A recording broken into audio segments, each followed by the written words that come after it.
बिस्मिल्लाहिर्रहमानिर्रहीम। अस्सलाम वालेकुम। आज का हमारा मौजू नमरूद का अंजाम, कि नमरूद की मौत कैसे हुई। एक मच्छर के जरिए नमरूद का अंजाम क्या हुआ। जब हजरत इब्राहिम अलैहिस्सलाम को आग में फेंका गया तो फरिश्तों ने हजरत इब्राहिम अलैहिस्सलाम के बाजू पकड़कर निहायत आराम के साथ बिठा दिया। उस वक्त रिजवान नामी फरिश्ते ने जन्नत से एक खूबसूरत लिबास लाकर आप अलैहिस्सलाम को पहनाया।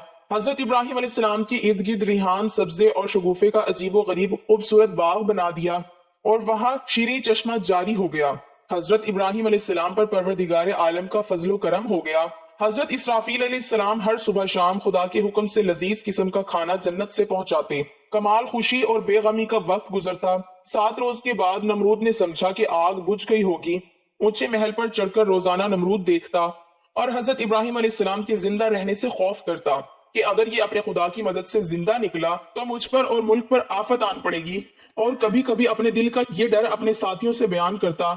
उसके साथी उसको तसल्ली देती कि आग में संगे मरमर भी अगर डाला जाए तो वो भी पिघल जाएगा, क्योंकि आग इतनी ज्यादा शदीद है। एक दिन नमरूद ने बड़े गौर से अपने महल पर से देखा कि हजरत इब्राहिम अलैहिस्सलाम के इर्द गिर्द उम्दा गुलिस्तान है और शीनी चश्मा वहां जारी है। नमरूद निहायत हैरान हुआ, इस्तराब और परेशानी से सरगर्दान हुआ और कहा, ए इब्राहिम, तुझ पर इस आग को किसने गुलजार कर दिया। हजरत इब्राहिम अलैहिस्सलाम ने जवाब दिया कि मेरे परवरदिगार का ये अदना सा असर है। नमरूद ने कहा, जिसकी कुदरत का ये अदना असर है, फिल हकीकत वो बड़ा परवरदिगार है। 40 या 50 दिन हजरत इब्राहिम अलैहिस्सलाम इस गुलजार में रहे। आप अलैहिस्सलाम फरमाते हैं, ऐसा खुशी का वक्त मैंने सारी जिंदगी दोबारा कभी नहीं देखा। उसके बाद हजरत इब्राहिम अलैहिस्सलाम उस राग से जो पहाड़ की मानिंद था बाहर निकल आए। असरनो नमरूद को वैज और नसीहत शुरू की। नमरूद ने चंद दिन की मोहलत मांग दी तो उसके वजीर ने कहा, इतनी मुद्दत तूने खुद खुदाई की, अब दूसरे की बंदगी इख्तियार करता है और अपने लिए शर्मिंदगी और रुसवाई इख्तियार करता है। आखिरकार नमरूद ने हजरत इब्राहिम अलैहिस्सलाम के सामने इनकार कर दिया और कहा, मैं तेरे रब की रजा के वास्ते कई हजार गाय, बकरियां और ऊंटों की कुर्बानी देता हूँ। तुम अपने परवरदिगार से कह दो कि वो मुझसे इंतकाम ना ले। हजरत इब्राहिम अलैहिस्सलाम ने फरमाया कि ईमान के बगैर कुर्बानियां कबूल नहीं होती, फिर भी तेरे वास्ते दोज़खी होगी। आखिरकार हजरत इब्राहिम अलैहिस्सलाम ने फरमाया, इतनी बड़ी बादशाही खुदा ने तुझे दी और मुझे खुदा ने तेरे वास्ते नबी बनाकर भेजा। मुझे आग से बचाकर एक मोजज़ा तुझे दिखाया, मगर फिर भी तू कुफ्र से बाज ना आया।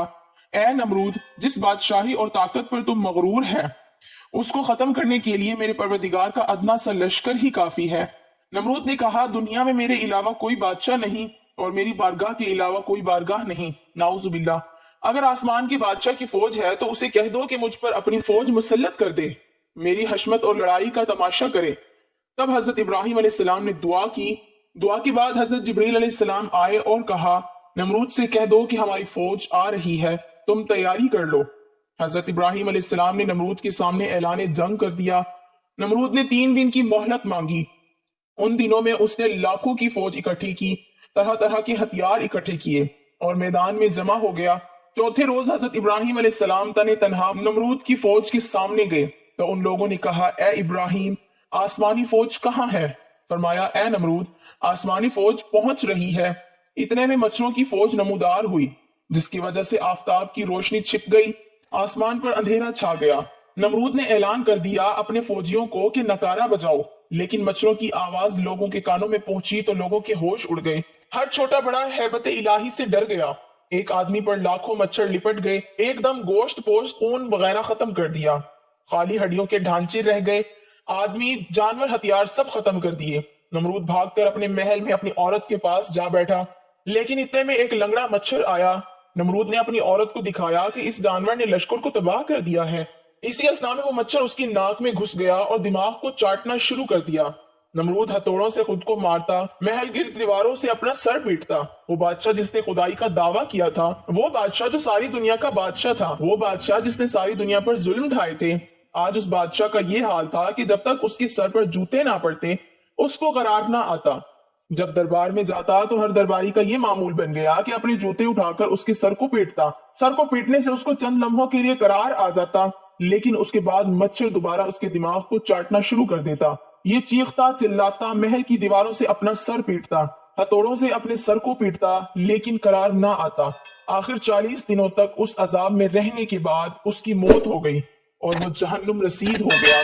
تاریخ پر اگر نظر دوڑائی جائے تو جن بادشاہوں نے، جن لوگوں نے، جن مغروروں نے اپنی طاقت میں مست خدا تعالیٰ کو للکارا، ان کا انجام فرعون اور نمرود جیسا ہوا۔ موجودہ دور پر نظر دوڑائی جائے تو اس دور میں بھی کافی نمرود اور فرعون موجود ہیں، لیکن وہ اس بات سے بالکل بے خبر ہیں کہ خدا تعالیٰ کی لاٹھی بے آواز ہے۔ لیکن اللہ تعالیٰ کی لاٹھی جب پڑتی ہے، ہر اس بادشاہ کا جو اپنی طاقت میں بدمست ہے، اس کا انجام فرعون اور نمرود جیسا ہوگا، اور انشاءاللہ ضرور ہوگا۔